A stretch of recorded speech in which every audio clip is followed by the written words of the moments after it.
This week's episode of Aussie Tech Heads is brought to you by Start New Company. Register your company immediately today with ASIC. ABN, TFN, GST registration is also available directly from the portal. Also set up your family trust and self-managed superannuation fund and more. All at startnewcompany.com.au. Follow us on Facebook at facebook.com/startnewco and keep an eye out for our regular specials. Start your new company now within 10 minutes of lodgement. All legal company documentation provided after registration. startnewcompany.com.au.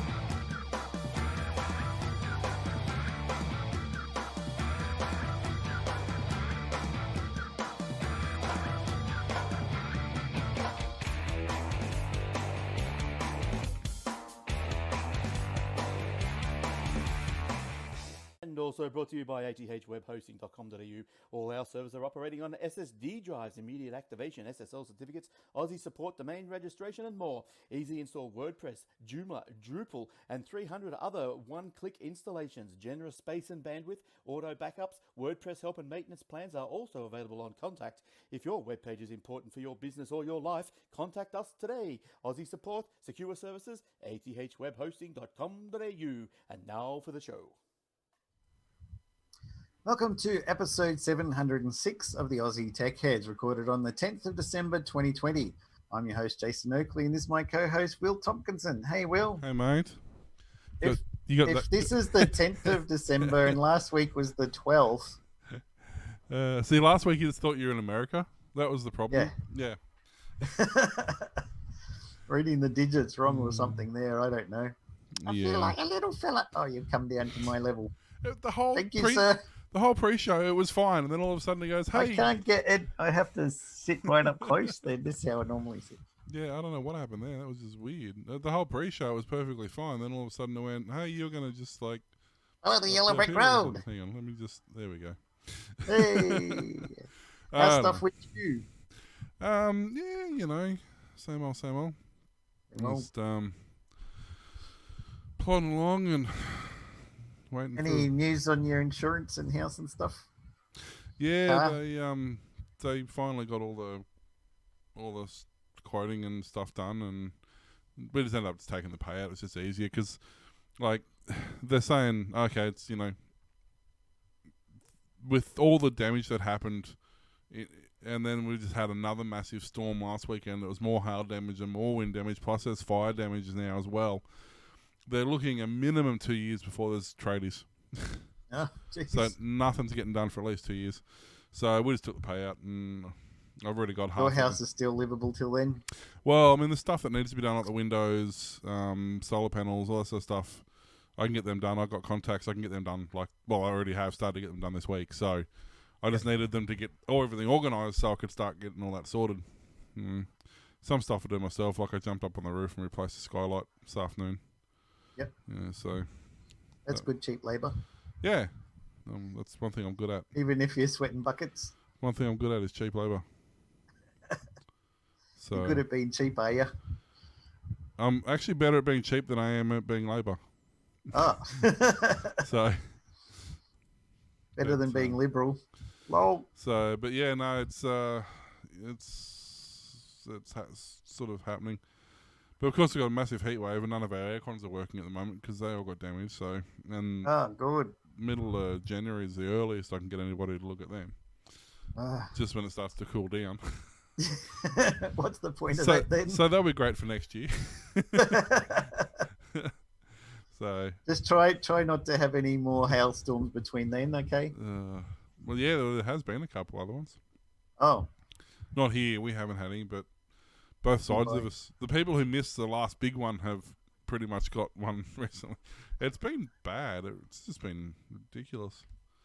Those insurance company people are rolling over in their graves. Yeah, well, about time they paid back some of the money we've been paying them.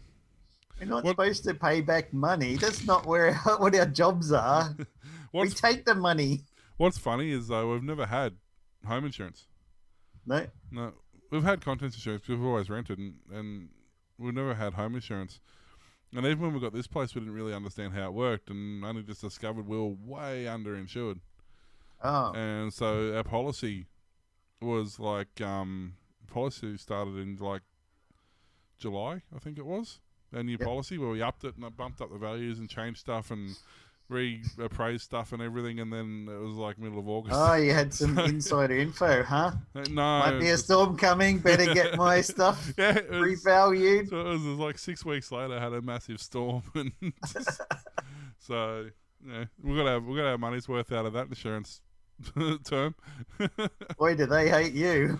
So, and it's funny, the only cars I've ever had written off are cars that have been insured. So, Are you going to get new cars? Or? Nah, not for now. I will eventually. I've got the ute back on the road now, so for now that'll do until we sort of figure out what's happening and get organised. Get through Christmas and get all that garbage out of the way, then worry about it, So. Oh dear, oh dear. As for me, I've been working on my Amiga. Yes, if you've got a page you can bring up on your screen for jasonoakley.com with that blog. I do, and it's got some photos and stuff on there. You know how the internet just stops working sometimes? Facebook did just before we're about to start going to air. Suddenly Facebook says, you don't have internet. And I'm like, really? I'm listening to a streaming radio station right now. How can I not have internet? I think Facebook Messenger is dead. And who is that guy? Get off the screen. There we go. So that's the Amigas as I got them. One with a couple of missing keys, both very dirty, been in storage for like 30 years. Didn't even know if they were going to work or not. Then if you scroll down a bit, you have to click on the read more button up the top. Hey? Go back up to the top story. It's got the picture of the Amigas. I thought I did. Then under there, read more. Yep. See, internet not working. There we go. They both had 512K memory expansion, but one was the official Commodore Amiga one, and the other was third party. And everyone said, go for the official one because it makes things faster or better. Then I got the A502 RF modulator. They're stolen the modulator! And that can now put it to TV, so now I can see it on my TV. What's funny is everybody else managed to do that in a dongle that was about an inch by an inch, but no, not Amiga. They had to use half a house brick to decide how to do that. Yeah, takes up all the table that I've got it sitting on. Then I'm like, well, I got to get games and stuff onto it, but what even is a floppy disk these days? So I got a GoTech compatible drive there. You can see that. Take out the floppy drive, throw it away, and then chuck this in instead. And you can plug your USB key in, and up to 999 disk images.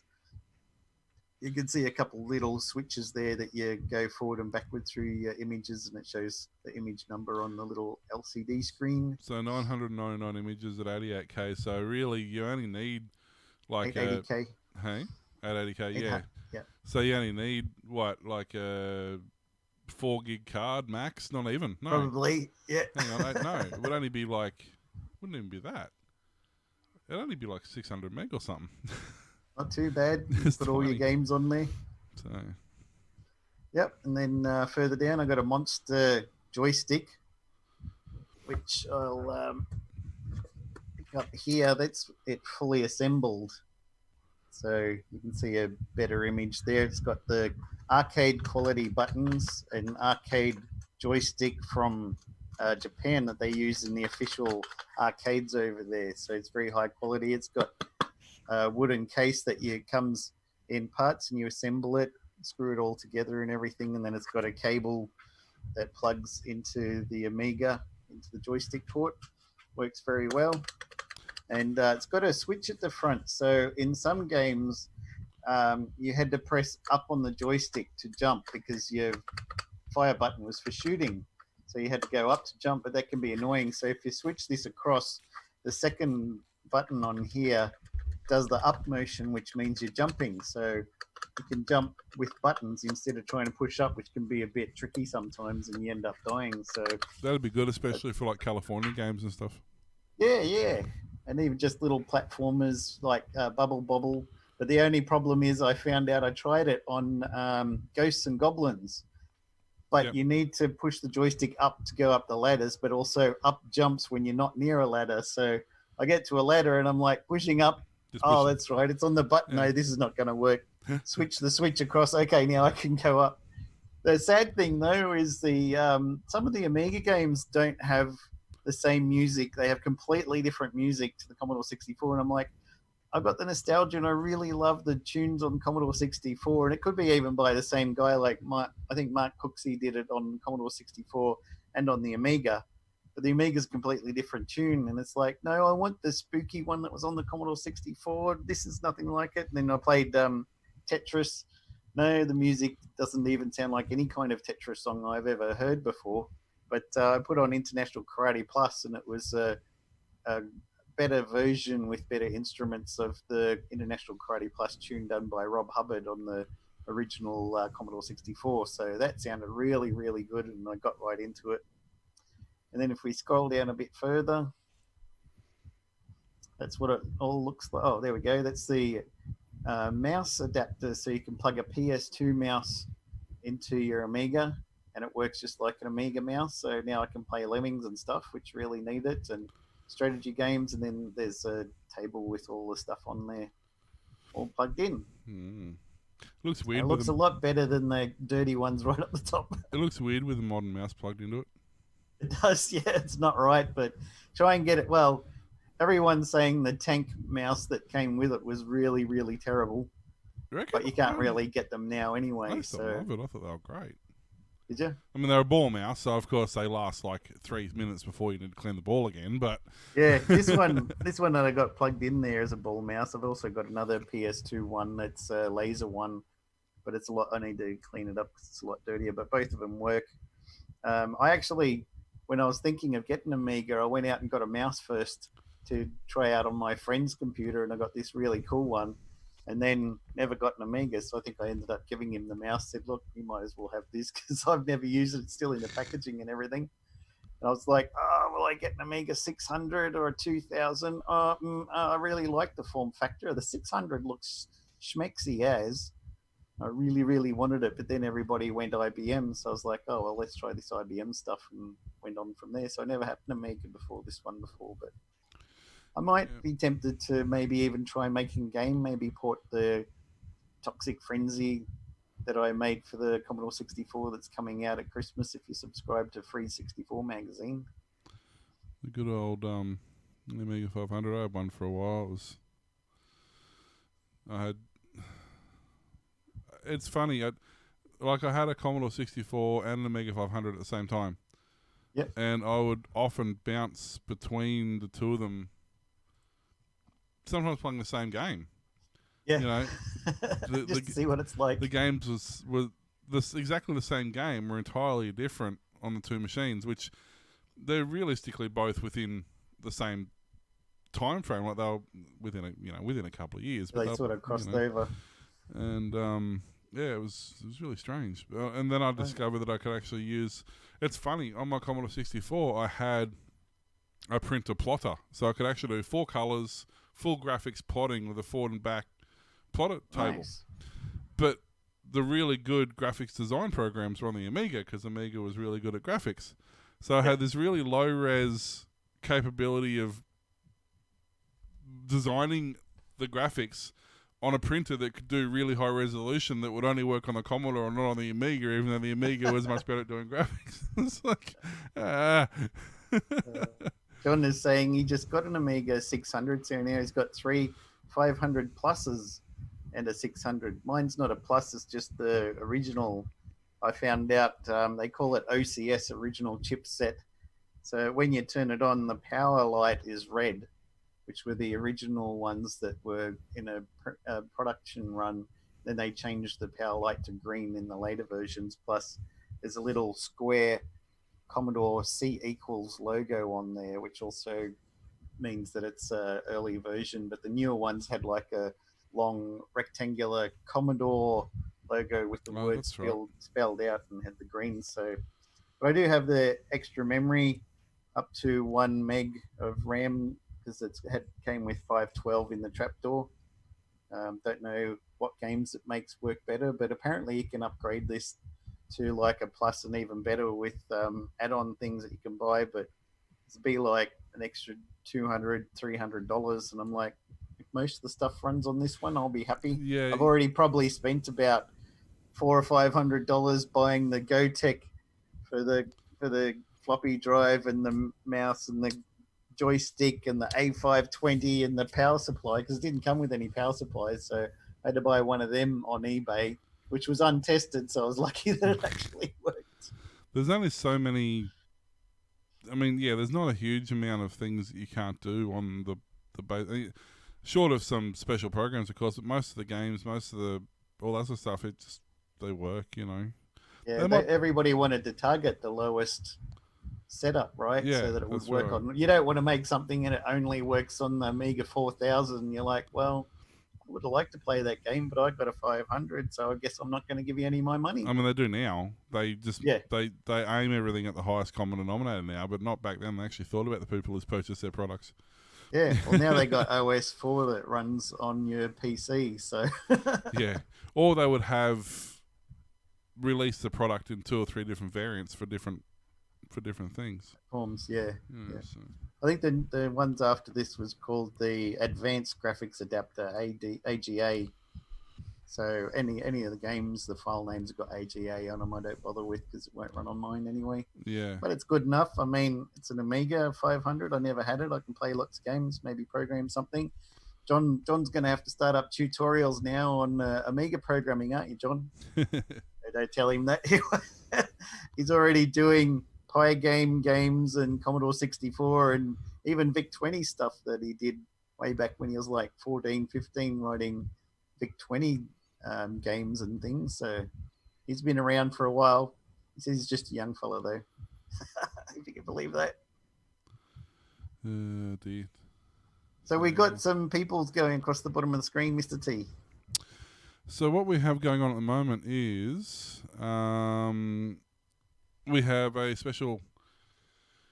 some special prizes for some special people. So special. we have, obviously, we got a Patreon and other platforms, and within those, when you have the option of being an anonymous donor or public, so the people who are public are the ones we mention regularly. So in this case, we've got Kate and Bouncing Yellow Skull and Daniel and Amanda and David Bird, Chris, and they're from our Patreon page. And then we have our Ko-fi, and we have PayPal options as well. And yeah, we'll be happy to take your money any way you want to give it to us. That's it, exactly. And within these, within each of these, there's you can remain anonymous if you want. So we do have some anonymous donors as well. But having said that, what I'm trying to say is that if you are a paid member, like Andrew G, for example, through PayPal, or through Ko-fi, or through Patreon, or any other way you want to give us money, you will be going into the draw to win one of 4 $25 gift cards. Spend them anywhere. And I think we've settled on the Coles Myer ones just because they have the largest range of product stores, and pretty much everywhere you go, you're going to be able to find something, whether it's a servo or whatever. So Glenn will even take a A4 envelope with unmarked non-sequential bills. I'll take them if they're marked as sequential. I'll take them even if they're marked as sequential. I don't care. As long as it's money, that's all. Legal tender, we should specify. Legal tender can be crypto. Illegal tender. I'm not fast. Whatever. As long as I can sell it on the black market. Not pass a little bit of bribery. Know what I mean? Gold's fine. But yeah, so basically, you've got until next Thursday will be our, I believe, let me just double check. Yes, next Thursday will be our last show for the year. So you have until then, and then you have until we wrap up the live stream, which is usually around by 10:30 Thursday night. And what time zone, Mr. T? The only one that matters. Normal time. God zone. It'll be like 11:30 for us. I can't help you with all your problems. And cockroaches. I will do I will do a randomized. I've got a randomized program site thing. I put all the names in it. It'll You draw should out make one with the 4 random electronics ones. and the 555 counter, and you press the button and it goes. I could, or I could just go to the website that does it for me. So I'll draw that after there, and the winners will be. I'll get in contact with you to get your details, to get your address and whatever, to send you some things. So Yeah.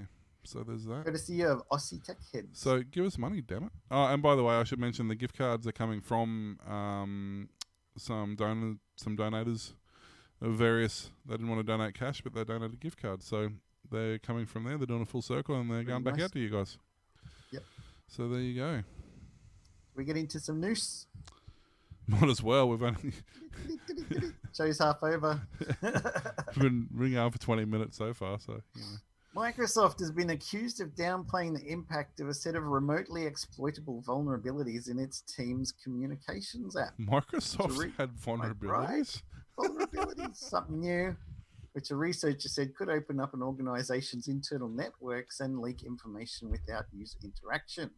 Security engineer Oscar Vegaris discovered it was possible to bypass security measures in the AngularJS and ElectronJS JavaScript frameworks and inject code into team chat messages. Some of the bugs Vegaris found allowed remote code execution with no interaction required and could be silently executed by attackers entering channels as guest users. This, Vegaris said, could have allowed for companies' internal networks to be compromised and users' documents and messages on Office 365 to be intercepted. He also speculated that the vulnerabilities could have been wormable so that they could spread in Microsoft Teams networks if the recipients of the malicious messages automatically reposted them in their channels. Nothing worse than getting your vulnerables wormed. No, I always hate that.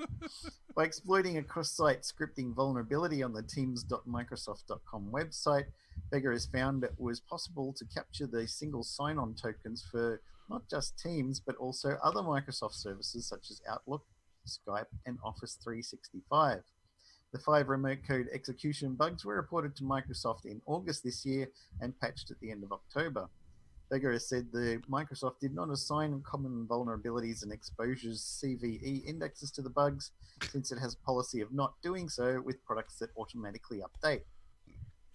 So there can be bugs, vulnerabilities that need fixing. They're just not going to tell you about it. So they basically essentially change the program by allowing it to automatically update, but they don't test the auto update just in case they change the program. Isn't it fantastic? Yay, Microsoft. We're number one. Oh. No one's ever said that seriously, have they? I don't think you can. I mean, a big joke. It's the whole, auto install USB device thing all over again, isn't it? How do they not know cross-site scripting vulnerabilities in this day and age? Oh dear. I didn't want to think they're Microsoft. Oh wait. Yep. Haven't learned anything after all these years. Speaking of vulnerabilities, Adobe. No, stupid pop-up. And Adobe pop-up, they used to happen a lot. Adobe to block Flash content from running on... That's worded badly. Adobe to block Flash content from running on January 12th, 2021, they're stopping it. Adobe's released on Tuesday the last update ever for its iconic Flash Player app, which the company plans to retire at the end of the year. The last Flash Player update released yesterday, we updated our uninstall prompt language and functionality to encourage people to uninstall Flash Player before the end of life and to help make users aware of the beginning. That beginning January 12th, 2021, Adobe will block Flash content from running. It's a random date. The updates follow through with changes Adobe announced earlier this year. It said planning to show prompts to all Flash users by the end of the year and notifications it's reaching EOL. New update also brings actual date to Flash's demise in the form of January 12th, 21, after which any type of Flash content won't run inside the Flash app. Skipping the last Flash update won't remove the time bomb. It's got a kill switch added months and months ago, and we're not telling you when. And if you're still running Flash or updating, why are you running this thing? This is a 1990s thing that everybody liked way back when. Well, in Well, 2017, it was EOL everyone's by. like, let's make our websites all Flash, and everyone's like, that's fantastic. No search engine can index that, so no one's going to go to your site. But it's got flashy things that move and make noise. Web designers do not like flashy things that move and make noise. Web designers do. Web users don't. I don't. I design websites. Yes, but you also People use are them. like, can you do the flashy thing? I'm like, no, I will not do the flashy thing. This is not GeoCities. Go away. I mean, I'm surprised, honestly, it's taken so long to ditch. Like, it was 3-4 years ago they said they were going to get rid of it, and it's taken this long. I mean, what has possibly used Flash in the last 10 years? Let alone everything the last went 3 with years. Silverlight, right? Remember that, right? Yeah, Microsoft's replacement for Flash called Silverlight. That was fantastic. It's on everything, isn't it? Right? What? That was like the Crickets. it was like the WYSIWYG editor they bought out to try and compete with Netscape Navigator Gold. What was that called? It was in the Office suite, wasn't it? Yep, front page. Front page. That's it. That's the one. You know what I liked? Arachnophilia. It's still Yes. being made. Yes, I did use that on several occasions.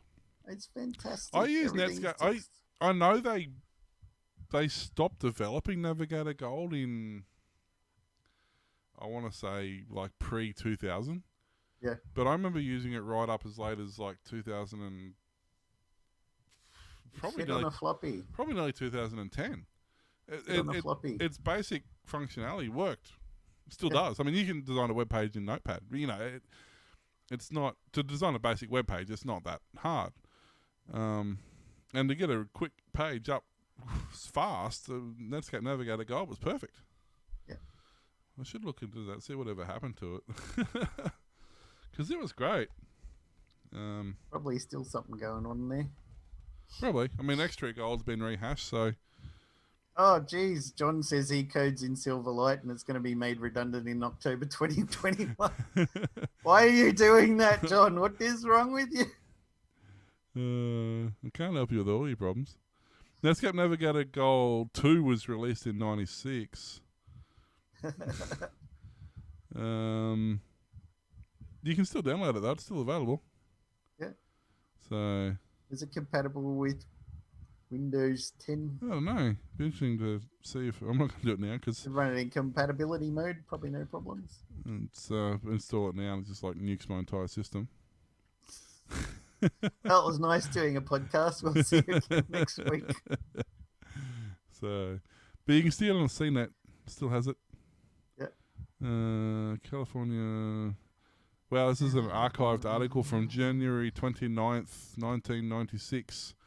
Indian Wells, California. Netscape Communications today announced that public beta version of its Navigator Gold 2 software is available from download. It was designed to allow people of all levels to create online documents and homepages, according to officials. The new version includes the Netscape Navigator Rush tool chest, a collection of editable homepage templates, background color schemes and graphical images, and Java applets and JavaScript scripts. Wow. Do we remember Mosaic? JavaScript scripts. The Netscape page wizard follows users through the process of creating a homepage using HTML. We used Mosaic first. Oh, dear. Before Netscape came out. I which didn't- I think was based on Mosaic, wasn't it? I'm aware of Mosaic. I never actually used it as before. About 95 was when I started getting into actual website design. I was somewhat aware. I'd managed some BBSs prior to that, but actual internet was about 95 before. I like when it came out because we were hanging out on IRC and everyone's like, let's get this Netscape Navigator. And they're like, people would come onto the IRC channel and they're like, okay, how do we get this Netscape Navigator? And you're like, okay, go to http://www.netscape.com. Yeah. Well, how do I go to that? Well, you need Netscape Navigator. Yeah. Wait, what? So you're like, okay, you can FTP it from this public repository, but it was still funny. People wanted to know how to get there. Well, you need Netscape Navigator to get Netscape Navigator. They officially ceased support in 2008. Wow, it was still going a long time. Yeah. Some diehards there, and then they all went to Firefox. Well, I mean, that was the whole. Except for the businesses that had That was the Safari. Microsoft Internet Explorer forced on them version 6 for like 500 years because it integrated everything and nothing else would work with it. You mean Australian government? Yeah. Yeah. Yeah, they still start on the bottom of their websites. Internet version 6 or higher. And Explorer version 6 or higher. It's like, wow, really? Does that even, like, can you even get that? Yeah, I suppose you could go to File Hippo and get it, but still. Why would you want to? File Hippo. Why did I pull out of all the sites I could have chosen, where did File Hippo come? File Hippo was great. Two Cows was my favorite. Yeah, I used to use Two Cows all the time. I went and saw the great. guys when they were at the computer exhibit in Sydney at Darling Harbour International Conference Centre, and they had Two Cows. Like, you guys rock! We love Two Cows. I just found it funny how Two Cows was sponsored by Gateway there at one point. And Gateway's logo was the cows. Yeah. I thought that was brilliant. So every time I see Devondale ad, it reminds me of Two Cows or Gateway. Online retailer Kogan has been penalised $350,000 after temporarily jacking up the prices of MacBooks and smartphones and then offering a 10% off coupon at the checkout. You ever see, you go to the shelves in the shopping centre, it's like, this is $19.99 discount. You lift it up, was $17.99. Yep. Now it's discounted to $19. Wait, what? The federal court found in July this year that Kogan had made false or misleading representations about the tax time sales promotion in breach of Australian consumer law. The promotion ran for 4 days in June 2018 and offered a code that customers could use to reduce prices by 10% at the checkout when Kogan had increased the prices of 621 products immediately before the promotion. In most cases, the price of these products had been increased by at least 10%, the ACCC said in a statement. Kogan then decreased those prices soon after the promotion ended, many back to the pre-promotion prices. ACCC Chair Rod Sims said Kogan marketed the offer via email and SMS to a large list of customers. In many cases, consumers who used the promotional code to purchase these products paid the same as or more than they would have paid before or after the promotion. Sims said the decision and penalty sent a strong signal to businesses like Kogan, which regularly conducts online sales promotions, that they must not entice consumers to purchase products with the promise of discounts that are not genuine. The court ordered Kogan to pay ACCC's costs of the proceedings. There's a slippery slope there. The problem, and I don't get me wrong, I don't agree with what they're doing, but the reason they did it is because Apple will not discount their products. So you cannot... You can't have a official Apple product sale. They determine the price that you must sell their products at. Hence, they're all the same, and they don't have a discount. So the only way you can do it, have a store-wide 10% sale, truly store-wide, or every item at 10%, is to increase the prices to do it. Yep. They're not the only ones to do it. Just about any retail business has done it at some point. It's the only way you can do it. Like, we've got products that we don't make 10% on. There's some products we sell that we only make 3 and 4% on. We can't have a store-wide 10% sale without increasing the price of those products because we'll be losing money on them. Yeah, and then Will doesn't have a job anymore. Yeah, which is possibly. And he wouldn't like that very much, would he? But this is the thing. Like, it's not like they're the only ones who've ever done it. It's a very, very common practice in retail. Places like your Rugs A Million that was having their 95% off every second week, closing down sale every second week. Our closing down sale last month went so well, we're closing down again this month. And that's exactly why, because they were selling it at 95% off, but the thing is they'd marked it up 105% to start with. Yeah. So they're still making 10% on everything they sell. That's just how they work. I remember when I was doing voiceover training, and this guy had said that he did... practice at announcing at I think it was one of the supermarkets. I won't guess which one, but they had these Dayglow purple gardening gloves for 99 cents and hadn't shifted them in weeks, so they had a red light special and put them on sale at $1.99 and sold out within 10 minutes. double the price, but because it was called a red light special. Hello, Frank Walker from Hello, National Frank Walker Tiles. from National Tiles. Sorry, I had to. It's like the most recognised voice in Australia. Every time I ring Mum up at the nursing home, I like, hello, Frank Walker from National Tiles. She's like, who the hell is this? We did the same thing when I was working in the bottle shop. We had a wine range called Snowy Creek. Yep. They're actually really nice, really, really nice wine. Like, we actually quite enjoyed them. They cost us $3 a bottle.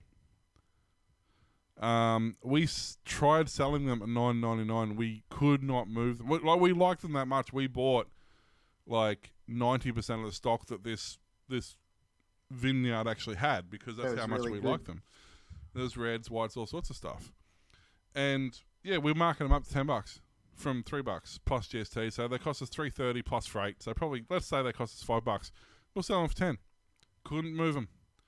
Put $45 a bottle. $45 a bottle on them. Value. And at $45 a bottle, we sold out the entire stock in 3 months. Perceived value is a big thing. It's like, okay, fine. So yes, so that. The other thing with the wine, check the medals that they got on there. Here's 3 gold, silver medals, and they'll say, we won a contest 4 years ago. We came first in a different wine in a different range, but they'll still put that sticker on a completely different wine. That's right. Or 2 years ago, we won Wine of the Year contest. They haven't in the last 2 years. Nothing's changed. Somebody else won it.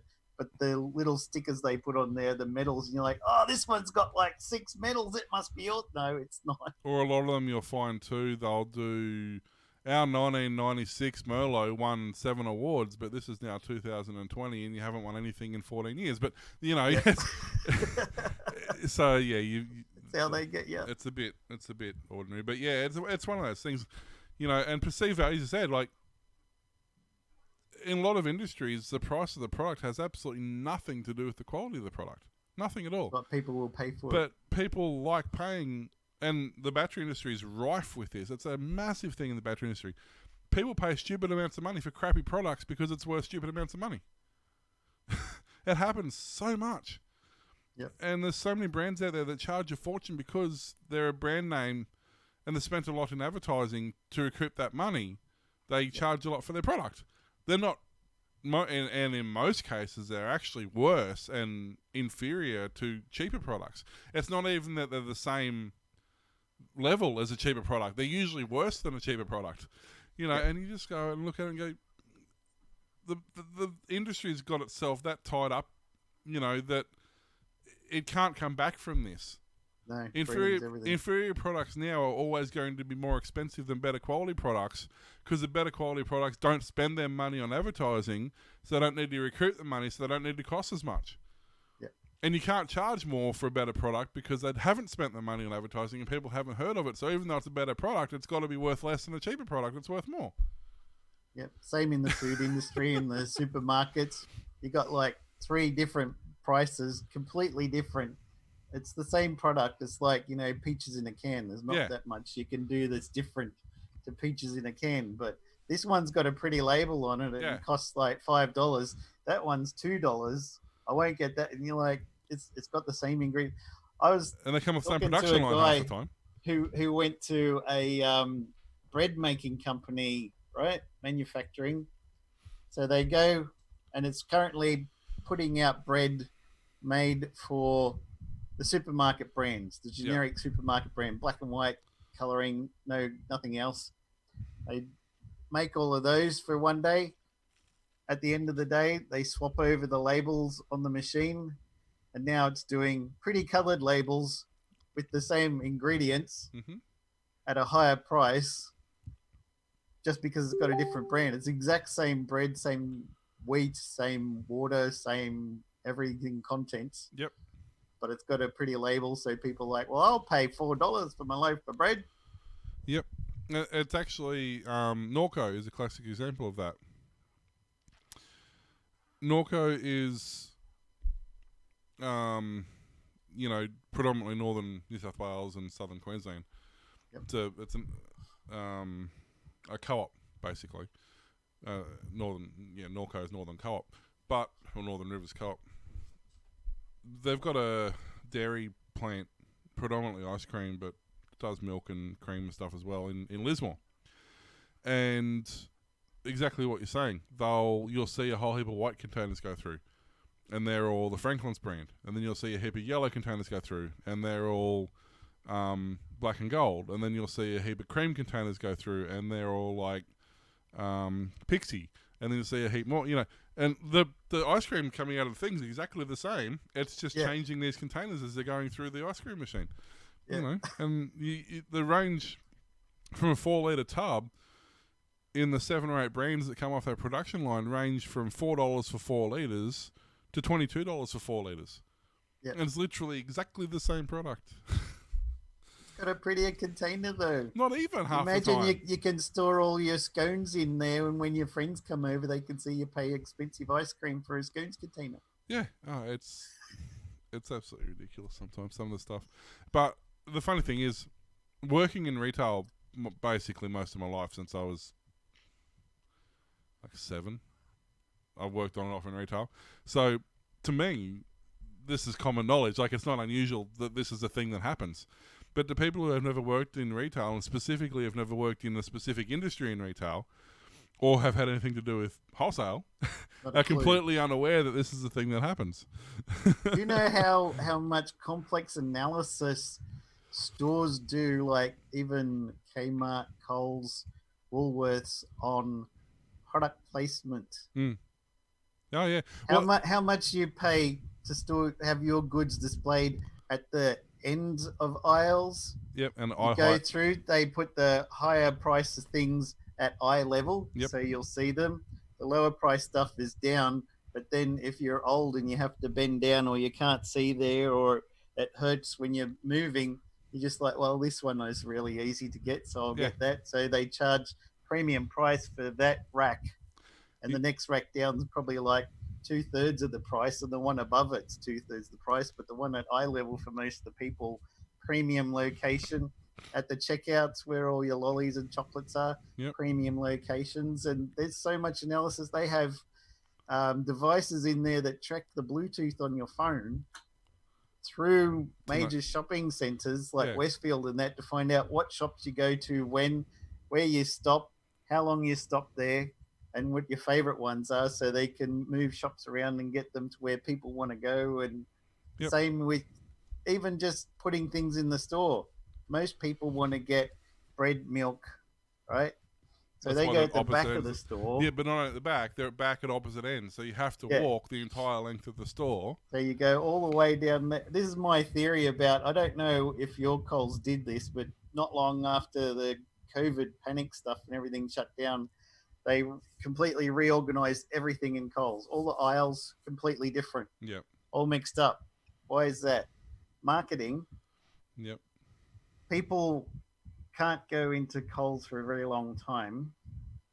So what they'll do, I know that the milk's in this aisle, the bread's in this aisle, the biscuits in this aisle, coffee's in that aisle. So you just go in, quickly buy things and get out while you can. Now, if we jumble it up, people don't know where their stuff is. You're going to spend 1.5 to 2 times the amount of time in there, walking past other things. Oh, what's this? I didn't know they had that. Oh, this looks good. We'll chuck that in there while I'm here. Suddenly, they've doubled their profits because the place is mixed up and people don't know where they're going anymore. Yeah, they actually have a position in Woolworths. I don't know if other places have it. I know Woolworths and their subsidiaries do, because I used to be one. It's called a layout manager. And it's specifically His your whole job. Yep. It was my job to literally continually adjust the layout of the store so the store could perform at peak performance. Even right down to start when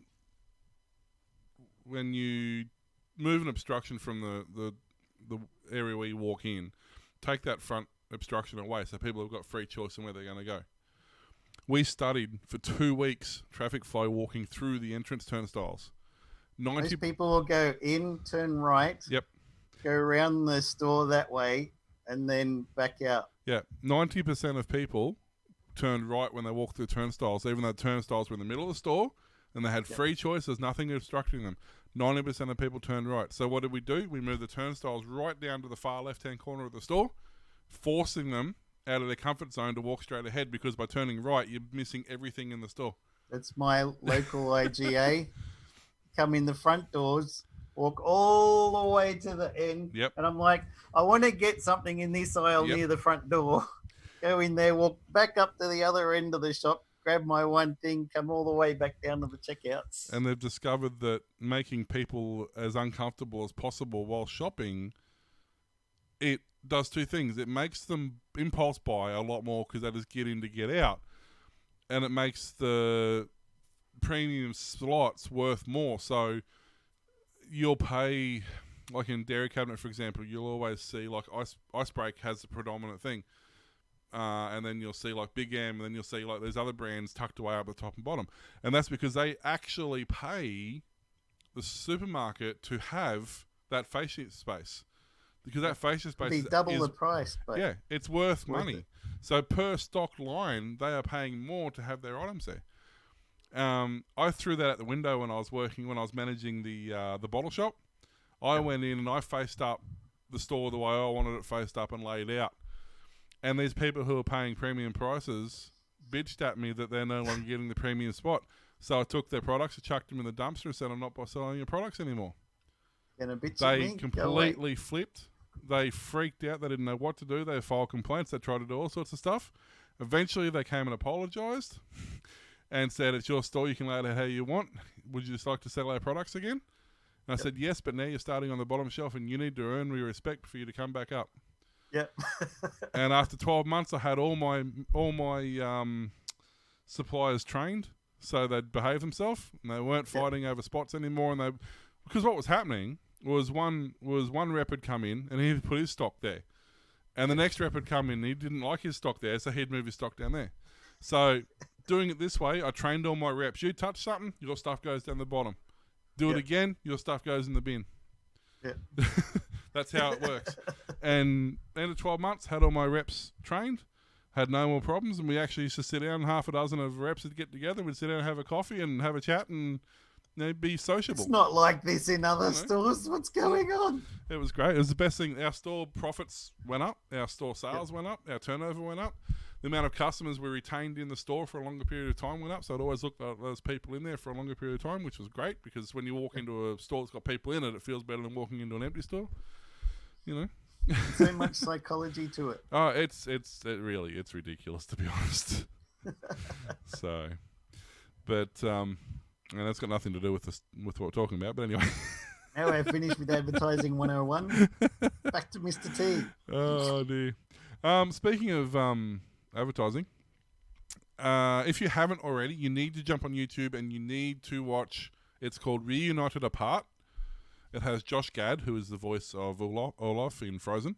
He's done a lot of other stuff as well, but that's mostly what he's known for. He's got these fantastic series. They're called Reunited Apart. He basically took movies. So Ghostbusters, for example, they got all the cast together. Ferris Bueller's Day Off, we got all the cast together. Back to the Future, we got all the cast together. There's interviewing them all on Zoom in real time all together. It's fantastic. The last one is just done. They've just started season 2, episode 1, Wayne's World. Got all the cast back together for Wayne's World. So No way. it's a lot of fun. It's good fun. You're supposed to say wait. You know. So, Oh, Melvin, you son. I was going to say yes. Sorry, I was too busy thinking about what I was actually supposed to say. But yeah, if you want something to watch and you got a bit of downtime, they're only about half hour long. Some are a little longer. They do Lord of the Rings. There's quite a few things there that are definitely worth watching. Shush. Stupid autoplay. But yeah, the great value, a whole lot of fun. Like will you stop, stupid YouTube? I tell you what. So you can tell like some of these cast are enjoying it as much. Some of them haven't seen each other in 20, 30 years. Yep. It's Back to the Future. There's Splash. Lord of the Rings, Ghostbusters, Ferris Bueller's Day Off, Wayne's World, and there's a few others in there as well. So Goonies. The Goonies, yeah, that was interesting. It's funny actually. The Goonies, I think it was the Goonies, Ferris Bueller, and Lord of the Rings. I think had one guy who was in all three of them. Yeah, Sean. That's right, yeah. And so he's in all three of them, and he just it's almost like they film them back to back because they're sitting in the same spot. I don't know if he did it. No one him. He probably did it deliberately. Sitting in the same spot, wearing the same clothes and the same. It looked like he'd been there for like a week. He probably had. He probably had. Yeah, he's probably just waiting for the callback.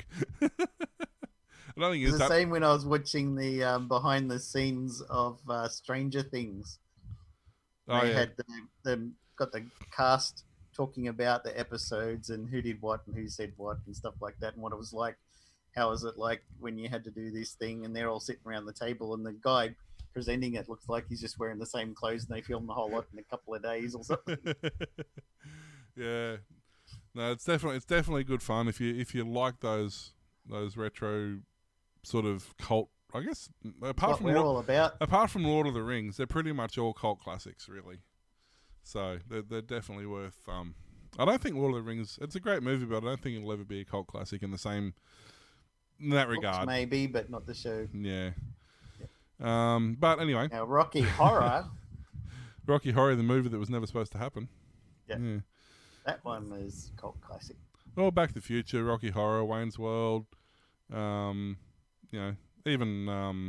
Crocodile Dundee. They're all cult classics, Watched it the other night, actually. Watched both of those. Haven't seen them in New years. one? No, the old ones. I Ah, haven't watched that new one yet. So I don't think it's out yet. dude, I watched it like 3 weeks ago. The one with the one that's just come The out. Amazing Mr. Dundee. Yeah, I haven't watched that yet. It's on my to-do list. I got some time off over Christmas, so there's half a dozen movies I want to catch up with. I'm Okay. hoping that that Upload will start back by then too, so I want to Oh, watch good. Make sure your TV is set to stereo. it. mine never leaves stereo. I don't bother with mono. I don't know why mine was mono. Oh dear. So SpaceX has had an incredibly successful test launch. Ish. Well, no, their launch was fine. It went really well. The Starship, SpaceX Starship prototype, deployed. It was a 16-story tall prototype for heavy lift launch. It's developed by billionaire entrepreneur Elon Musk. Private space company to carry humans and 100-ton payloads to future mission to Moon and Mars. Self-guided rocket,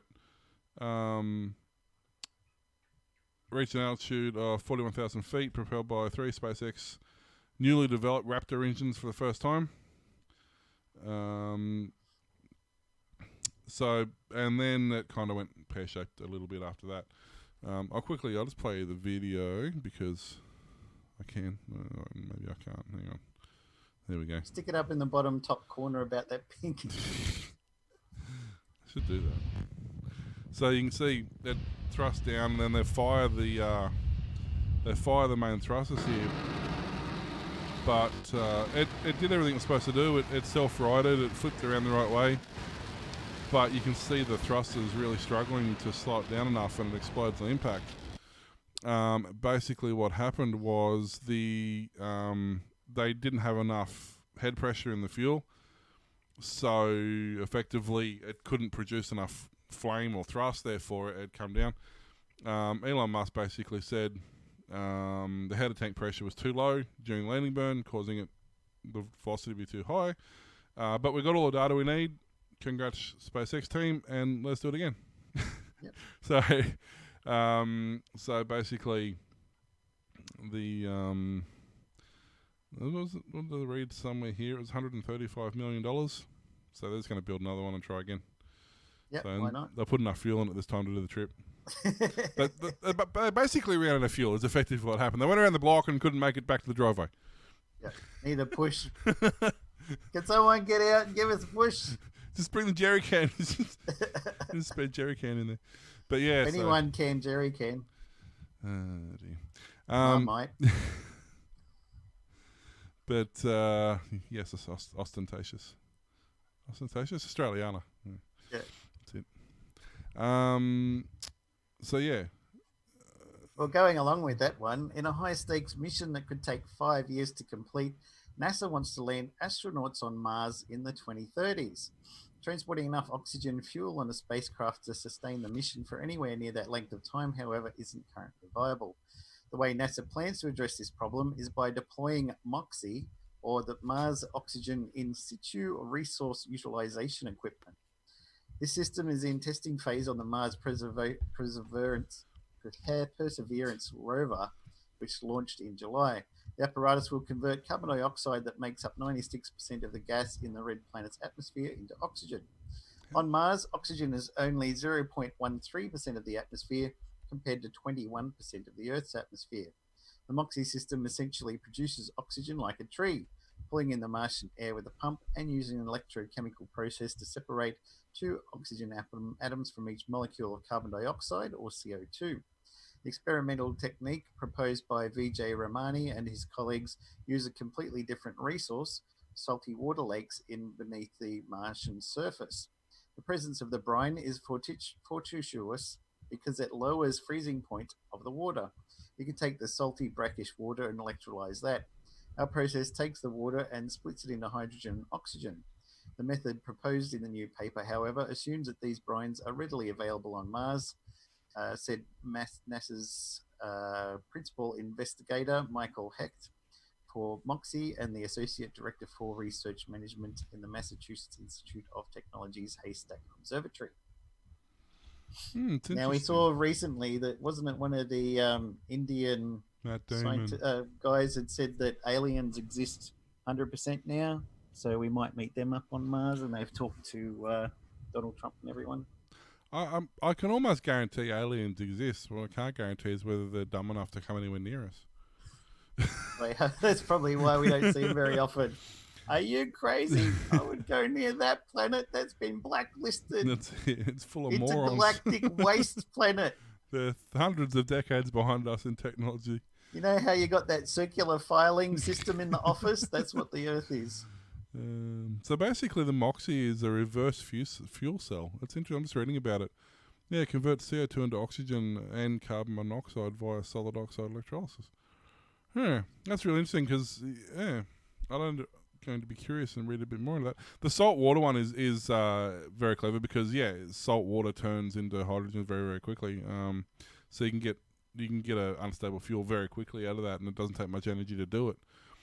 The only concern I could see with this MOXIE one is if it's using a fuel cell style, it would require energy to make energy, which can be a lossless a very lossy transition. So the salt water one, but I mean they got solar, would generate enough to do it. Yeah, I'll have to read more into that. I hadn't heard of it. That sounds interesting. Yeah. Interesting. Speaking of things that are interesting, me. Budweiser. NASA. Look, I had the shirt on all the time. Australian Space Exploration Agency. No. Was it Australian Space? Australian Research and Space Agency. That's it, yeah. That's one. No, I'll do the Facebook one first. U.S. federal and state regulators file, because they've got a lot to talk about. U.S. federal and state regulators file antitrust lawsuits calling for Facebook to be broken up.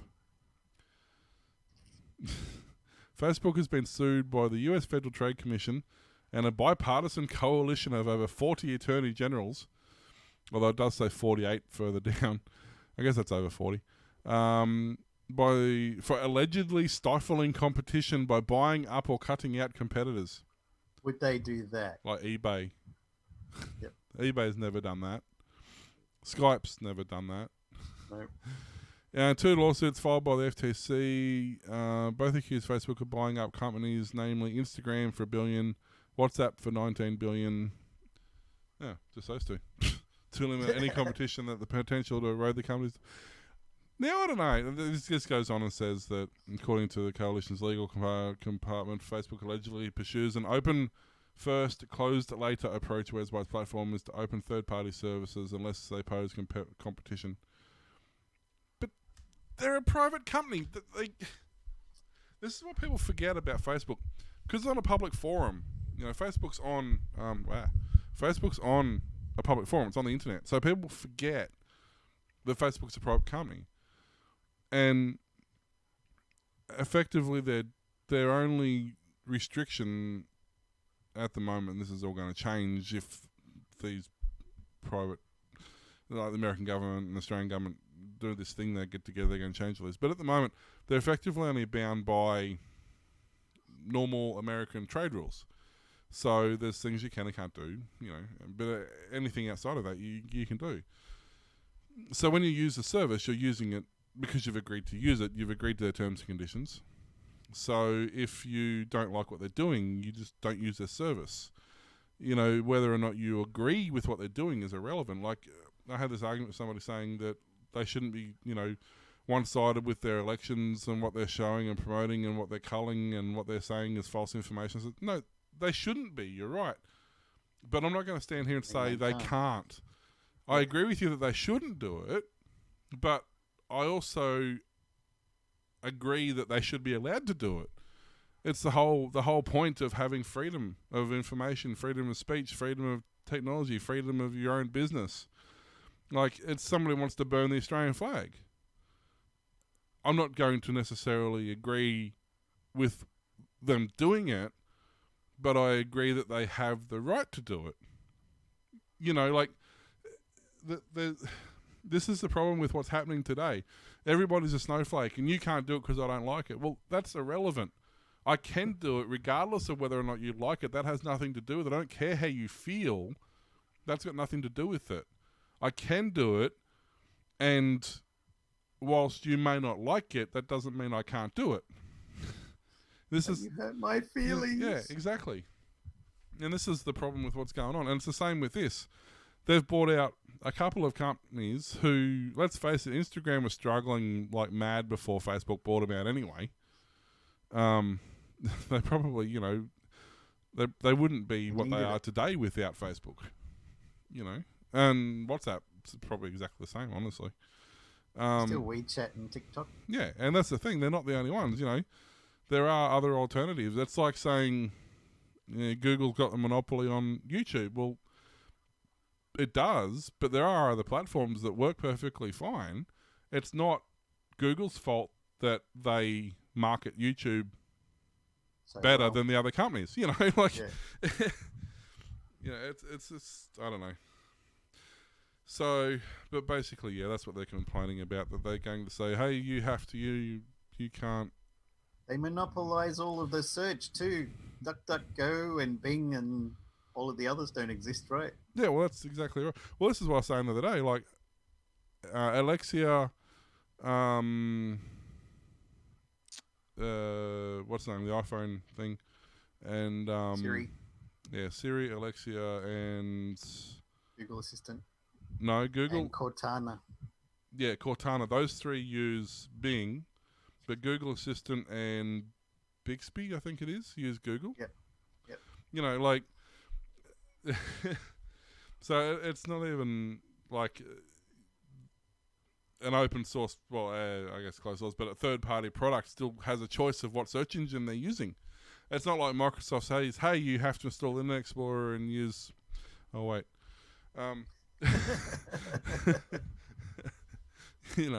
So... And Google paid Apple and them billions of dollars to be the default search engine on their phones. Yeah, that's right. That didn't just happen. They weren't just handed it. I mean, okay, admittedly, they were kind of handed default mapping software. Were you talking to Google? He said you can't play that song right now. What, handed billions of dollars? Yes. $100 bills, y'all. It's all about the Benjamins, baby. But yeah, so it's... But they, But see, that's where it paid off, because Google did have a better product. Apple had its mapping software, but ultimately they ended up going back to using Google because it worked. Yeah. I mean, you can change your search engine on your phone to Yahoo, Bing, DuckDuckGo, whatever you like. Yeah. Web Wombat, maybe not. Is that even still around? Dogpile. Probably is. Dogpile. Ask Jeeves. Alta Vista. Alta Vista. Hotbot. Hotbot. I've used all these at various points too. John's going to remember some of these one of these days. Oh, dear. Google blog post. Hey? You were going to say something? I was going to say I actually used to use Alta Vista a lot. That was my probably my Web Wombat was my go-to for Australian stuff, and Alta Vista was my go-to for everything else. Even once Google came out, it took me. I was probably what was that, 2000 roughly. So I was probably 2005, 2006 before I really started to actually use Google. Wasn't there like Aussie search or something too at some stage? Oz Search, I think. Yeah. Well, the main one at that point was either WebWombat or yahoo.com.au. Yep. They were the two primary Australian search engines. Remember how you used to have to submit your website details to everything, or you could join this website where it A would bot crawler. automatically submit you to 50 different search engines at once and all that kind of crap. Oh, Dogpile's still around. Cool. One of my favourite things about Dogpile was it says fetch. You'd put your search in and you'd go fetch. Go fetch. I wonder if he still does it. He used to fetch the ball. Does he still do it? It's probably based on Google search technology now. No, he doesn't do it anymore. He used to actually fetch the ball. Damn. Then he had Ask Jeeves. It's ask.com now. I didn't put two and two together. Probably should have. Oh, AskJeeves.net still exists. Yep. Lycos, did you see that one? Lycos. I never used it because I could never remember how to spell it. Ask Jeeves looks like it was designed in 1994. Yeah, it hasn't changed much. Does Lycos still work? Oh, yeah, there you go. Yep. Yeah, no, there's Web Wombat. Let's see, is that still a thing? No, a lot of these still exist, surprisingly. Web Wombat, Australia's original internet search engine. Web crawler. Oh, it doesn't work anymore. Excite. Excite, that was horrible. Excite was GeoCities' default search. Search, yeah. I kind of miss GeoCities. They still got OO cities. All of the GeoCities was backed up and then uploaded as OO cities. So all of the sites still there. You can still find my GeoCities at OO cities. Yeah, maybe if it works. What do we got? Right back in the day, Archie, the first search engine. Due to limited space, only listings were available and not for contents. World Wide Web Virtual Library. Veronica, search file names and titles stored in Gopher index systems. Yeah, Veronica was the copy that, yeah. Jughead also search file names, titles, and Gopher index systems, but only search a single server at a time. World Wide Web Wanderer. Primitive web search. InfoSeek. Telnet Galaxy.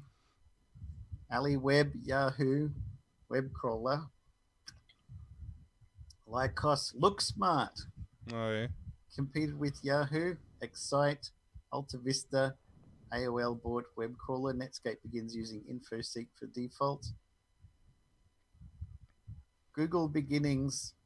Larry and Sergey began working on a search engine called Backrub. Yeah. The search engine which utilized backlinks for search. It ranked pages using citation notation, meaning any mention of a website on another site would count as a vote towards it, which is why all of your comments filled up with links to other websites so they could get backlinks, and then suddenly they had to stop that. Yeah. Inktomi's Hotbot. Hotbot. I used to love Hotbot. Ask Jeeves. Excite buys out Web Crawler. MSN Search. Yeah. Then Google launched Overture, formerly GoTo.com. All the Web. Google gets funding. AOL selects Google. LookSmart. Tioma Engine. Never heard of that one. Nope. Excite had bankruptcy, led to InfoSpace purchasing it for $10 million. Inktomi is exposed for accidentally allowing public access to database of spam sites over 1 million. Then there's a lot of merging, shutting down, switching over. Snap. Overture owner Bill Gross launches Snap search engine, which shows search volumes, revenues, and advertisers. Cuil. CUIL, managed and developed by former Google employees, and indexed 127 billion web pages as of February 2009. And Bing. Caffeine, a web indexing system released by Google. It delivers 50% faster search results. Who's heard of caffeine? Hands up, nobody. Google Probably- Instant. Users receive Yeah. real-time search results as they type. I always try to type faster than Google Instant can catch up. It's just a default thing now. Schema.org. With the goal of maintaining and promoting schemas for more modern structured internet data, Google, Yahoo, and Microsoft collaborate to create schema.org. Panda Panda, changes Google's algorithm. Google updated to Penguin. Hummingbird. There's no more new search engines. That's on the history of search engines website. Really interesting. It's surprising. There was nothing, and then there was everything. Yep. But Google really, and if you watch the story, it's actually a really interesting story. But basically, Google revolutionized the way searching was done. And they just bought a whole bunch of cheap second-hand hard Dell. drives off eBay and stuff, or whatever was around at that time. Yeah, that's what they Jammed did. them into computers for storage. They come up with this system that allowed them to reformat even hard drives that had bad sectors in them. They learnt how to write the software that was smart enough to not write on the bad sectors, and then they could monitor those drives, and they discovered that a refailure rate was only something like 0.01% or something. And once the hard drive had been scanned and had bad sectors, it would almost never fail again. And they had this. It was mirroring, but it was done in waves to not stress out the data throughput. They'd mirror or every other drive, but they'd mirror it with the one next to it. So the more drives they added, the longer this mirror cycle went around and around and around. So they were constantly adding data to these drives, but they suddenly went from writing to them every few seconds, and then they had more drives they added. They went to minutes and minutes between writes to these drives. So these drives were constantly being backed up off one another in a big giant loop, but this loop just kept getting bigger the more drives they added. So they always had redundancy. You know, the absolute if this drive fails, the next drive behind it's only a couple of seconds behind it, and a couple of seconds. So they could lose dozens and dozens and dozens of drives and only lose a couple minutes worth of data. Yep. It's Not too bad. Yeah, it's a really interesting way that they came about doing a lot of stuff. It all started as a uni project for searching the school's library resources or something originally. Right. From memory. And then, they sort of Good little project. outgrew that a little bit quicker. A little bit quick, yep. And then someone spelled their name wrong and they had to change the name of the company. Yeah, pretty much. Speaking of Google, a blog post about Fuchsia, a new open source operating system that's been in the works for several years. Fuchsia is a long-term project to create a general-purpose open source operating system, and today they are expanding Fuchsia's operating source model to welcome contributors from the public. Fuchsia is designed to prioritize security, updatability, and performance, and is currently under active development by the Fuchsia team. They've been developing Fuchsia in the open in the Git repository for the last 4 years. You can browse the repository history at fuchsia.googlesource.com to see how Fuchsia has evolved over time. They're laying the foundation from the kernel up to make it easier to create long-lasting secure products and experiences. Starting today, they're expanding Fuchsia's open source model to make it easier for the public to engage with the project. They created a new public mailing list for project discussions, added a governance model to clarify how strategic decisions are made, and open up the issue tracker for public contributors to see what's being worked on. As an open source effort, they welcome high quality, well-tested contributions from all. There's now a process to become a member to submit patches or a committer with full write access. In addition, they're publishing a technical roadmap for Fuchsia to provide better insights for project direction and priorities. Some of the highlights of the roadmap are working on a driver framework for updating the kernel independently of the drivers, improving file systems for performance, and expanding the input pipeline for accessibility. Nothing like having your input pipe expanded. Yeah. Sounds like something fun to join in if you're the techie type who likes developing that kind of stuff. Yeah, I mean, there's always random stuff like that. Soon they won't need Windows anyway, because Microsoft moves all their services to the cloud, works on all the devices. So if you've got a new open source operating system coming out. Give it a go. And I mean, there's plenty of room for that now, like especially as we were talking the other day, with the Internet of Things, but not so much that, but the tools behind that, the tools that are driving that. Like you can almost design a dedicated operating system. I guess almost really what you used to call a firmware now you effectively can call an operating system. Like in the old days, you'd have a firmware to run a Coke vending machine. Yep. You'd have an encoded series of hardware chips that would do their job. Now you can do the same thing on an IoT device and basically write your own operating system to do exactly the same thing, but with much more detail, however you want to do it. So it's funny, when I was at school, coding wasn't really a thing. Like we did more hardware and networking and peripherals, and the coding side of it, not so much. There wasn't really much. There was a bit, so you understood it, like we had to make a couple of games in BASIC and that sort of stuff, but it wasn't really focused on or pushed on. And by the time I left, because I left high school in year 10, and I worked in the real world for a few years, and then 10 years later, for one of my jobs, they wanted me to go and do a computer course.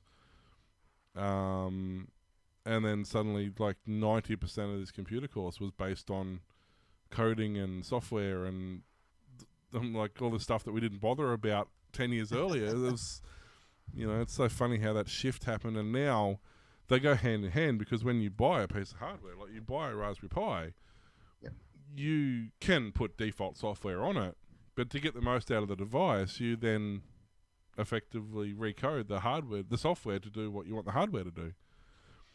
Or even something simple, like it's not that uncommon. You buy a 3D printer, it's very common now to have to do a firmware upgrade, to flash the firmware, or to change something, to change a parameter, which means you need to log into your Arduino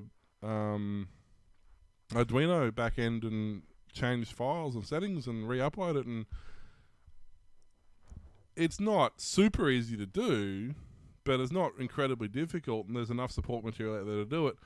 And most people who are competent enough to operate the 3D printer are competent enough to change the firmware. Whereas 10 years ago, you wouldn't touch firmware. Like it was, No. very rarely would you even update a BIOS. That's why you started buying the motherboards with the spare BIOS already in there that you can switch over to if you screw it up. That's right, but now it's just plug the Arduino in, just recode it, unplug it, you go use it, it's fine. Like it's funny. Come full circle back to, the 1960s, where you got to build your own hardware before you can build your software to build your hardware. Like it's so. To the end of the show. Yeah, just quickly, Budweiser. They're putting the kibosh on drunk purchasing.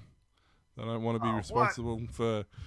They don't want to be responsible for people, ordering stuff online while they're drunk. And apparently, according to Budweiser, Americans spend $40 billion a year on online drunk purchases.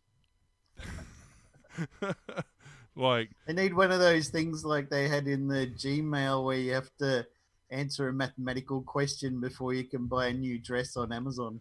Well, here's one of the things they've listed as, you stupid pop-up. And someone will write a plug-in for your browser that'll do the maths and enter it for you, and you don't have to worry anyway.